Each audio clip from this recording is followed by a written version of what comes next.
Guys, आज मैं पढ़ाने वाली हूँ करंट अफेयर में चर्चित व्यक्ति। तो चलिए स्टार्ट करते हैं। ठीक है, देखो सबसे पहले ना जस्टिस संजीव खन्ना है। संजीव खन्ना भारत के ना 51 नंबर के मुख्य न्यायाधीश बने हैं। Chief justice of India Sanjeev Khanna Bharat के 51 नंबर इंपॉर्टेंट है। ठीक है, 50+1 51वें नंबर के हैं संजीव खन्ना।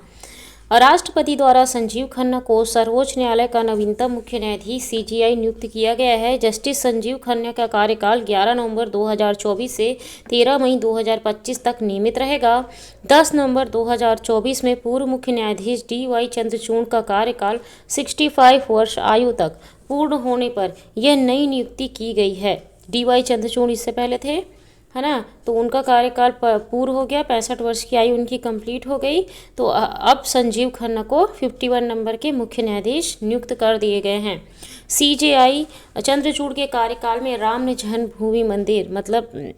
जन्मभूमि मंदिर वाला मामला, आर्टिकल 37, 1 रैंक 1 पेंशन, मदरसा मामला, सबरीमाला मंदिर विवाद, चुनावी बॉन्ड की वैधता, EVN मशीन एवं नागरिकता संशोधन विधेयक CAA कॉन्स्टिट्यूशन अमेंडमेंट एक्ट, नागरिक जनसंख्या रजिस्टर, NRC जैसे चर्चित मामलों में सर्वोच्च न्यायालय द्वारा निर्णय लिया गया है।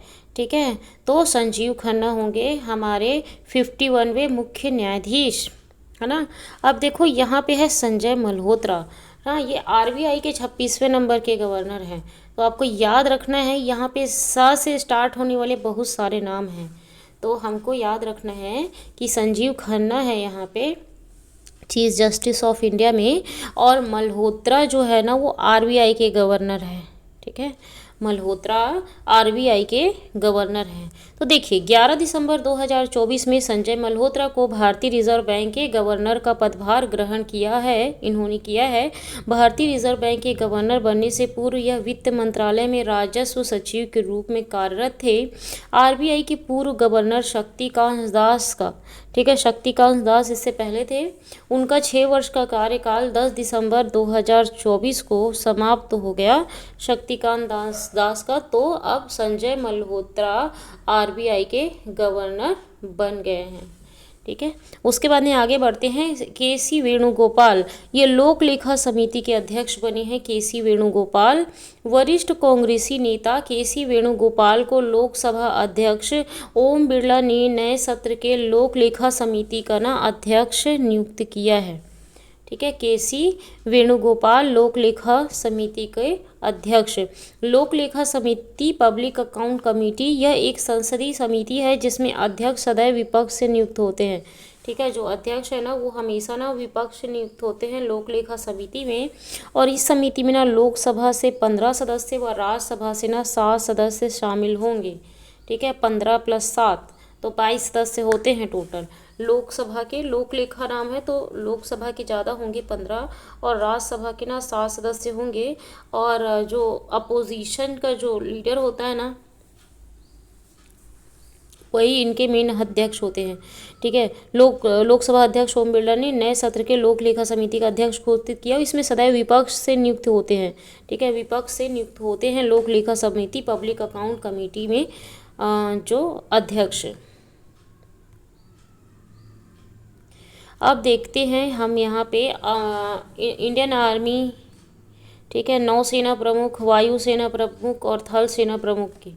ठीक है, तो देखो अमरप्रीत सिंह जो है ना वो वायुसेना प्रमुख है। अमरप्रीत सिंह वायु सेना प्रमुख बन चुके हैं, 28वें नंबर के हैं। 30 सितंबर 2024 को अमरप्रीत सिंह भारत के नवीनतम वायुसेना प्रमुख का पदभार ग्रहण किए हैं। इन्होंने पूर्व एयर चीफ विवेक राम चौधरी का स्थान इन्होंने ग्रहण किया है। तो अमरप्रीत सिंह वायुसेना प्रमुख बन चुके हैं। दिनेश कुमार त्रिपाठी ना नौसेना प्रमुख है। ठीक है, चीफ ऑफ नेवल स्टाफ है, ये 26वें नंबर के हैं दिनेश कुमार त्रिपाठी।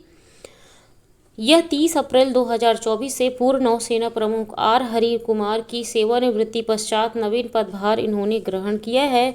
और एडमिरल त्रिपाठी पूर्व में नौसेना उप प्रमुख के पद पर कार्यरत थे। ठीक है, तो दिनेश कुमार त्रिपाठी जो है वो नेवल स्टाफ बन चुके हैं, ओके। उपेंद्र द्विवेदी थल सेना प्रमुख 30वें नंबर के हैं ये। 30 जून 2024 पूर्व थल सेना अध्यक्ष मनोज पांडे की सेवानिवृत्ति के पश्चात नवीन पदभार इन्होंने ग्रहण किया है और उपेंद्र द्विवेदी इससे पूर्व उपसेना प्रमुख के पद पर कार्यरत थे। ठीक है, तो थल सेना प्रमुख उपेंद्र द्विवेदी और नौसेना प्रमुख दिनेश कुमार त्रिपाठी और वायुसेना प्रमुख अमरप्रीत सिंह। ओके। के सी वेणुगोपाल लोक लेखा समिति के अध्यक्ष, संजय मल्होत्रा आरबीआई के 26वें नंबर के गवर्नर, संजीव खन्ना भारत के 51वें मुख्य न्यायाधीश। ओके, आगे बढ़ते हैं। सशस्त्र सीमा बल एसएसबी के जो अध्यक्ष है ना वो ना अमृत मोहन प्रसाद बने हैं। अमृत मोहन प्रसाद जो है ना वो एसएसबी के नए महानिदेशक बने हैं। ठीक है, सितंबर 2024 में कैबिनेट की नियुक्ति समिति द्वारा इन्हें नियमित महानिदेशक का पदभार दिया गया है। इनका कार्यकाल ना 31 अगस्त 2025 तक नियमित रहेगा। ठीक है, नियमित रहेगा मतलब कंटिन्यू रहेगा। तो एसएसबी के नए अध्यक्ष कौन बन गए हैं? महानिदेशक अमृत मोहन प्रसाद। ठीक है, राजविंदर सिंह भट्टी केंद्रीय औद्योगिक सुरक्षा बल सीआईएसएफ के महानिदेशक डीजी पर नियुक्ति की गई है इनकी, राजविंदर सिंह भट्टी की। इनका फोटो दिखा देती हूँ मैं। सीआईएसएफ की प्रथम महिला निदेशक नीना सिंह का कार्यकाल ना समाप्त हो गया। इससे पहले कौन थी? नीना सिंह थी। उनका कार्यकाल ना समाप्त हो गया। तो अब कौन बने हैं? सीआईएसएफ के राजविंदर सिंह भट्टी बने हैं। और नेक्स्ट है बी श्रीनिवासन। ये ना राष्ट्रीय सुरक्षा guard NSO black cat commando के नवीनतम महानिदेशक के पद पर ना नियुक्ति प्रदान की गई है बी श्रीनिवासन का, और इनका कार्यकाल ना 2027 तक रहेगा। ठीक है, तो सुरक्षा गार्ड कौन है? श्रीनिवासन। राजविंदर सिंह भट्टी किस चीज़ के लिए बन गए हैं? सीआईएसएफ के बन गए हैं नीना सिंह की जगह में। राजविंदर सिंह भट्टी सीआईएसएफ। अमृत मोहन जो प्रसाद है ना वो एसएसबी के बन चुके हैं सशस्त्र सीमा बल के संजय मूर्ति। ठीक है, मूर्ति ये कैग बने हैं, controller and auditor general of India, नियंत्रक और महालेखा परीक्षक। 20 नवंबर 2024 में भारत के नवीन नियंत्रक महालेखा परीक्षक का पदभार संभाला है। ये 15वें नंबर के नियंत्रक और महालेखा परीक्षक हैं। इन्होंने पूर्व नियंत्रक महालेखा परीक्षक गिरीश चंद्र मुर्मू का ना स्थान ग्रहण किया है। तो संजय मूर्ति जो है ना वो कैग बन गए हैं। कौन बन गए हैं? कैग। संजय मूर्ति जो है वो कैग बन चुके हैं। उपेंद्र द्विवेदी भारत के थल सेना प्रमुख आर्मी चीफ उपेंद्र द्विवेदी को नेपाली सेना के जनरल की ना मानद उपाधि ऑनररी टाइटल प्रदान की गई है। नवंबर 2024 में यह सम्मान समारोह नेपाली राष्ट्रपति भवन काठमांडू में आयोजित किया गया। ठीक है, तो उपेंद्र द्विवेदी को जो है ना वो यहाँ पे नेपाल का सर्वोच्च मतलब राष्ट्रपति भवन के काठमांडू में ना आयोजित हुआ, उसमें ना मानद जनरल की उपाधि ऑनररी टाइटल इनको दिया गया है। मोहना सिंह। ठीक है, मोहना सिंह भारत का गर्व। मोहना वायुसेना में स्क्वाड्रन लीडर मोहना सिंह भारत के तेजस लड़ाकू विमान एलसीए के समूह में शामिल इनको किया गया है। यह तेजस एलसीए के स्क्वाड्रन में शामिल होने वाली प्रथम महिला लड़ाकू पायलट बन गई है मोहना सिंह। और इनको किस में शामिल किया गया है? भारत के स्क्वाड्रन सेना विमान में। ओके, मोहना सिंह।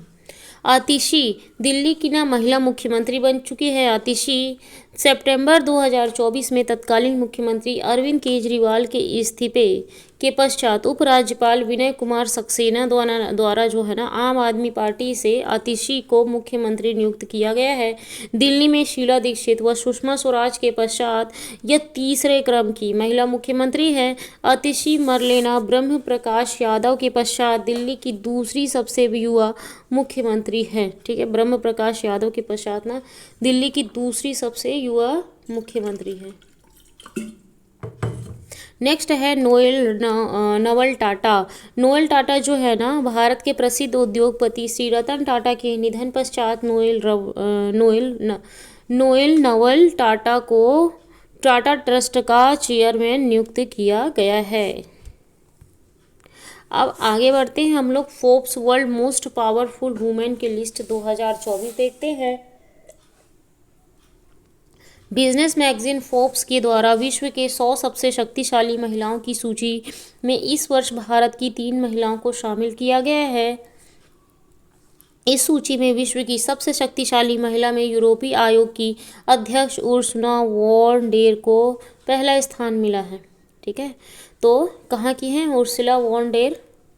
ये है ना यूरोपीय आयोग की अध्यक्ष हैं, यूरोपीय आयोग की अध्यक्ष है उर्सुला वॉन डेर, ये फर्स्ट रैंक है। 28वें नंबर पे ना निर्मला सीतारमण है, 28वें नंबर पे। ठीक है, और 81 नंबर पे ना रोशनी नादर मल्होत्रा है, 81 नंबर पे। और किरण मजूमदार जो है ना वो ना 82 नंबर पे हैं किरण मजूमदार, 82 नंबर पे हैं। 28 नंबर पे ना फाइनेंस मिनिस्टर निर्मला सीतारमण है। 81 नंबर पे ना कौन है? SCL की CEO हैं रोशनी नादर मल्होत्रा। और 82 नंबर पे ना चेयरपर्सन बायोकॉन की चेयरपर्सन है ये किरण मजूमदार। अगस्त 2024 में भारत सरकार द्वारा रेलवे, अब देखो वर्ष के ना चर्चित व्यक्तित्व देखते हैं, व्यक्तित्व। ठीक है, तो अगस्त 2024 में ना भारत सरकार द्वारा रेलवे बोर्ड का नवीन अध्यक्ष व मुख्य कार्यकारी अधिकारी CEO के पद पर नियुक्ति प्रदान की गई है सतीश कुमार को। ठीक है, सतीश कुमार को रेलवे बोर्ड का नवीन अध्यक्ष व मुख्य कार्यकारी अधिकारी CEO के पद पर नियुक्ति प्रदान की गई है, सतीश कुमार। सितंबर 2024 इंग्लिश चैनल को तैर कर पार करने वाली सबसे कम उम्र की छात्रा कौन है? तो प्रीशा टापरे है। कौन है? प्रीशा टापरे है, जो कि इंग्लिश चैनल को तैर कर पार करने वाली छात्रा बन चुकी हैं, प्रीशा टापरे। इंग्लिश चैनल तैर कर पार करने वाले भारत के सबसे उम्रदराज 49 वर्ष की आयु में सिद्धार्थ अग्रवाल है। कौन है? सिद्धार्थ अग्रवाल, ये सबसे उम्रदराज है। और सबसे कम उम्र की प्रीशा टापरे। इंग्लिश चैनल पार करने वाली भारत की सबसे तेज व सबसे कम उम्र की पैरा तैराक, मतलब इसका स्पीड बहुत ज़्यादा था, तो जिया रॉय था। कौन है? जिया रॉय ने सबसे तेज और सबसे कम उम्र की जिया रॉय बन चुकी हैं। विश्व की सबसे ऊंची चोटी माउंट एवरेस्ट नेपाल में है, जो कि फतह करने वाली सबसे कम आयु की न भारतीय पर्वतारोही कौन है? तो काम्या कार्तिकेयन है। कौन है? काम्या कार्तिकेयन। माउंट एवरेस्ट चोटी को सबसे कम आयु में इन्होंने फतह किया है, काम्या कार्तिकेयन। इंग्लिश चैनल पार करने वाले सबसे तेज और सबसे कम उम्र की कौन है? जिया रॉय। इंग्लिश चैनल तैर कर पार करने वाले सबसे उम्रदराज सिद्धार्थ अग्रवाल। सबसे कम उम्र की प्रीशा टापरे। और रेलवे बोर्ड का नवीन अध्यक्ष मुख्य कार्यकारी अधिकारी कौन है? सतीश कुमार। भारतीय मूल के प्रथम व्यक्ति जिन्हें ब्रिटिश ब्रॉडकास्ट कॉरपोरेशन BBC का अध्यक्ष नियुक्त किया है, तो समीर शाह को किया है। ठीक है, BBC का अध्यक्ष किसे नियुक्त किया गया है? ब्रिटिश ब्रॉडकास्ट कॉरपोरेशन का अध्यक्ष समीर शाह को किया है। आर्मी मेडिकल सर्विस की प्रथम महिला महानिदेशक DG नियुक्त किसे किया गया है? तो जनरल साधना सक्सेना को किया गया है। आर्मी मेडिकल सर्विस की प्रथम महिला महानिदेशक DG नियुक्त हुई हैं। कौन? जनरल साधना सक्सेना हुई है आर्मी मेडिकल सर्विस की। ये मेडिकल सर्विस है ना, जनरल साधना सक्सेना। लोक सेवा आयोग की नवीनतम अध्यक्ष UPSC चेयरमैन कौन बन गई हैं? प्रीति सूदन बन चुकी हैं। भारत के अतिरिक्त राष्ट्रीय सुरक्षा सलाहकार एडिशनल NSA के पद पर नियुक्त हुए हैं, तो राजेंद्र खन्ना हुए हैं। ठीक है, अतिरिक्त राष्ट्रीय सुरक्षा सलाहकार एडिशनल NSA के पद पर कौन नियुक्त हुए हैं? तो राजेंद्र खन्ना हुए हैं। केंद्रीय निर्वाचन आयोग द्वारा भारत में दिव्यांगजनों के लिए राष्ट्रीय आइकन नियुक्त किया गया है, तो किसको? राकेश कुमार, पैरा ओलंपिक खिलाड़ी हैं राकेश कुमार। इनको ना भारत में दिव्यांगजनों के लिए राष्ट्रीय आइकन नियुक्त किया है, राकेश कुमार को। और अतिरिक्त सुरक्षा सलाहकार किसे नियुक्त किया गया है? तो राजेंद्र खन्ना को। UPSC की चेयरपर्सन कौन है? Preeti Sudan. Army medical service की प्रथम महिला महानिदेशक किसे नियुक्त किया गया है? तो जनरल साधना सक्सेना। भारतीय मूल के जो प्रथम ब्रिटिश ब्रॉडकास्ट कॉरपोरेशन बीबीसी का अध्यक्ष समीर शाह को नियुक्त किया गया है। और नेपाल में माउंट एवरेस्ट जो फतह करने वाली सबसे कम आयु की पर्वतारोही काम्या कार्तिकेयन। ठीक है, आगे बढ़ते हैं। वर्ल्ड फेमस पर्सनालिटी प्रधानमंत्री नरेंद्र मोदी की अमेरिका यात्रा 21 से 23 सितंबर तक। वर्ष 2024 में अमेरिकी चुनाव के दौरान भारत के प्रधानमंत्री नरेंद्र मोदी इस यात्रा के दौरान भारत अमेरिकी संबंधों के तहत महत्वपूर्ण निर्णय लिए हैं। भारत को प्राप्त पुरावशेष वस्तुएं। अमेरिका से न भारत को 297 प्राचीन धरोहर की वस्तुएं वापस की गई है। यह पुरावशेष वस्तुएं तस्करी व चोरी से अंतर्राष्ट्रीय बाजार में लाई गई थी। ठीक है, वर्ष 2016 से अब तक अमेरिका से प्राप्त भारत को सांस्कृतिक कलाकृतियाँ जो है ना पुरावशेष वो 578 हो गई हैं। नरेंद्र मोदी ना सम्मेलन में शामिल हुए। समिट ऑफ द फ्यूचर 2024 आयोजन कब हुआ था? 22 से 23 सितंबर 2024। आयोजन कहाँ हुआ है? न्यूयॉर्क अमेरिका में हुआ था। आयोजनकर्ता कौन था? संयुक्त राष्ट्र महासभा, यूनाइटेड नेशन जनरल असेंबली। मुख्य विषय क्या था? बेहतर कल के लिए बहुपक्षीय समाधान। संयुक्त राष्ट्र महासभा के द्वारा आयोजित इस सम्मेलन का उद्देश्य गंभीर चुनौतियों के दौर में न अंतर्राष्ट्रीय समुदाय के वैश्विक सहयोग को मजबूत करना था। ठीक है, 6 क्वाड शिखर सम्मेलन 2024 आयोजन कब हुआ? 21 सितंबर 2024 में हुआ। आयोजन स्थल क्या था? विल्मिंगटन डेलावेयर अमेरिका में था। क्वाड शिखर सम्मेलन 6 नंबर का शिखर सम्मेलन जनवरी 2024 में निर्धारित था, परंतु मेजबानी को अमेरिका के साथ बदलकर एक्सचेंज 7वें शिखर सम्मेलन की मेजबानी भारत द्वारा ग्रहण की गई। ठीक है, 7वें नंबर की, हम 7वें नंबर का करेंगे शिखर सम्मेलन। 7वां शिखर सम्मेलन 2025 का आयोजन भारत में निर्धारित है। और भारत अमेरिका रक्षा समझौता ना अमेरिका के 31